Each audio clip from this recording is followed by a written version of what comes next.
Il est le candidat du Parti socialiste pour les européennes de juin prochain. Depuis plusieurs jours, ce gars nous explique qu'on est en guerre. Il propose tout simplement de faire un mandat cash à Zelensky avec notre épargne pour qu'il puisse acheter toutes les armes disponibles sur le marché. Mais c'est pas fini. Il est interrogé ensuite sur la situation à Gaza. Le va-t-en-guerre face à la Russie est subitement beaucoup plus mesuré. Le type nous explique qu'il veut des sanctions contre les colons israéliens, mais attention, uniquement les plus extrémistes. Les colons modérés, pas touche. Ils peuvent continuer de coloniser.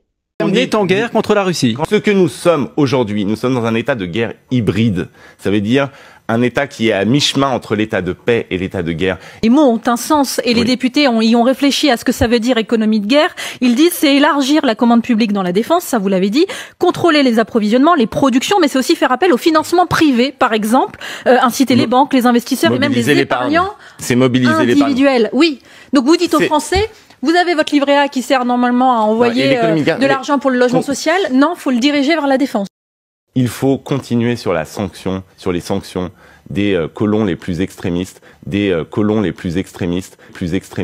qui en Cisjordanie profitent de cette situation pour étendre sans cesse leur colonie. Les sanctions, ça veut dire quoi ?